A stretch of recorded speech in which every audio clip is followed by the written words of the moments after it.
Assalamualaikum warahmatullahi wabarakatuh. Selamat pagi anak-anakku, berjumpa kembali dalam pelajaran agama Islam. Sebelum kita mulai, mari kita berdoa terlebih dahulu. Bismillahirrahmanirrahim. Rabbi zidni ilma warzuqni fahma. Nah, pertemuan kali ini kita akan membahas tentang dengan tujuan belajar. Tujuan pembelajaran kita kali ini, peserta didik mampu memahami pesan pokok surah-surat pendek dengan baik dan benar sebagai sebuah ketentuan dari Allah Subhanahu wa Ta'ala. Nah, tentunya kita akan membahas tentang surat Al-Ma'un. Sebelum kita membahas tentang pesan-pesan pokok surat Al-Ma'un, mari kita terlebih dahulu membaca surat Al-Ma'un. Bismillahirrahmanirrahim. Ara'aital ladzi yukadzibu bid-din fadzalikal ladzi yad'ul yatim wala yahuddu 'ala ta'amil miskin fawailul lil musallin alladzina hum 'an shalatihim sahun alladzina hum yura'un wa yamna'unal ma'un. Surat Al-Ma'un ayat 1 sampai 7. Tentunya anak-anakku sudah hafal semuanya ya. Nah, setelah kita membaca surat Al-Ma'un ini, di pertemuan kali ini kita akan mengingat kembali tentang terjemah per ayat surat Al-Ma'un, terjemahan dari surat Al-Ma'un supaya kita mudah untuk mencari pesan pokok yang ada dalam surat Al-Ma'un itu. Yang pertama, Bismillahirrahmanirrahim, dengan nama Allah yang Maha Pengasih lagi Maha Penyayang. Ara'aital ladzi yukadzibu bid-din, tahukah kamu orang yang mendustakan agama? Fadzalikal ladzi yad'ul yatim, maka itulah orang yang menghadik anak yatim. Wala yahuddu 'ala ta'amil miskin, dan tidak mendorong memberi makan orang miskin. Fawailul lil musallin, maka celakalah orang yang sholat.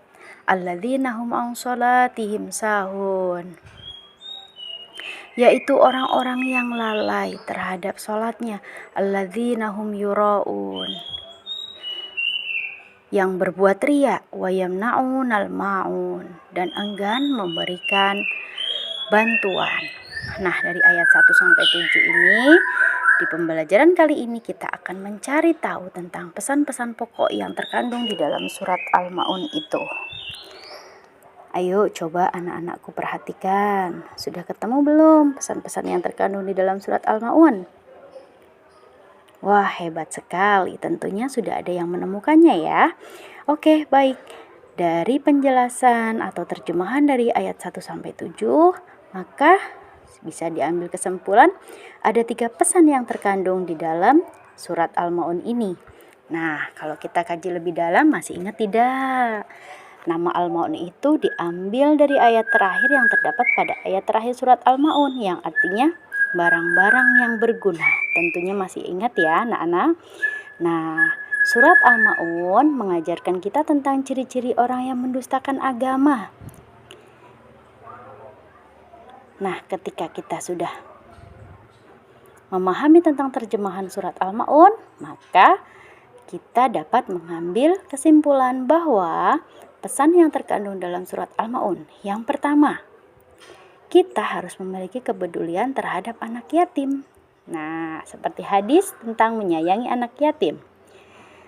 Ayo, bisa dibacakan hadisnya anak-anakku? Iya, betul sekali. Hadis tersebut adalah rawahu Bukhari. Di sini dijelaskan yaitu hadis tentang menyayangi anak yatim, yang artinya dari Sahal bin Sa'ad radhiyallahu anhu berkata, Rasulullah shallallahu alaihi wasallam bersabda, aku dan orang-orang yang memelihara anak yatim di surga seperti ini. Beliau menunjukkan jari telunjuk dan jari tengah serta merenggangkan keduanya. Nah, anak-anak tahu bukan siapa itu anak yatim? Anak yatim adalah anak yang sudah tidak memiliki salah satu dari orang tuanya. Dikuatkan lagi dengan hadis yang kedua. An Abi Hurairah radhiyallahu anhu qala Rasulullah sallallahu alaihi wasallam khairu baitin fil muslimin baitu fihi yutimu yuhsanu ilaih wa syarru baiti fil muslimin baitun fihi yutimu yusa'u ilaihi. Rawahu Ibnu Majah. Tadi hadis pertama Dan sekarang adalah hadis kedua. Hadis kedua ini menjelaskan masih berkaitan tentang anak-anak yatim atau anak yatim, yang artinya sebaik-baik rumah muslim adalah yang di dalamnya ada anak yatim dan diberlakukan dengan baik. Dan seburuk-buruk rumah muslim adalah yang di dalamnya ada anak yatim dan diberlakukan dengan jahat. Nah, anak-anak, kalau di dalam rumah anak-anak terdapat anak yatim, jangan diberlakukan dengan buruk ya. Tetapi kita harus memperlakukan anak yatim dengan baik, sebaik-baiknya. Maka jika kita sudah melaksanakan itu, maka kita sudah dapat menjalankan atau perintah yang terdapat dalam pesan surat Al-Ma'un yang pertama, yaitu kita harus menyayangi anak yatim.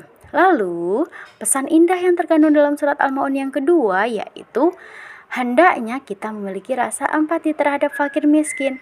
Nah, seperti gambar di samping ini, perhatikan, ada anak solih yang sedang membantu atau merasa kasihan kepada bapak-bapak atau kakek-kakek yang sedang membutuhkan. Nah, anak-anak dimanapun berada, ketika ada yang membutuhkan, orang yang membutuhkan bantuan ataupun apapun kepada kita, maka kita harus menolongnya ya. Ini dia pesan indah yang terkandung dalam surat Al-Ma'un yang ketiga, yaitu melakukan sholat dengan khusyuk semata-mata hanya karena Allah Subhanahu wa Ta'ala. Pesan dalam surat Al-Ma'un menyuruh kita untuk jika kita melaksanakan sholat, kita nggak boleh pamer anak-anak. Kita harus merasa bahwa sholat kita itu semata-mata hanya kepada Allah, tidak untuk dipamer-pamerkan kepada teman-teman kita atau saudara-saudara kita. Jadi anak-anak, laksanakanlah sholat karena Allah Subhanahu wa Ta'ala. Nah, itulah tadi pembahasan tentang pesan dari surat Al-Ma'un. Kita ucapkan alhamdulillah bersama yuk. Alhamdulillahirabbil alamin. Wassalamualaikum warahmatullahi wabarakatuh.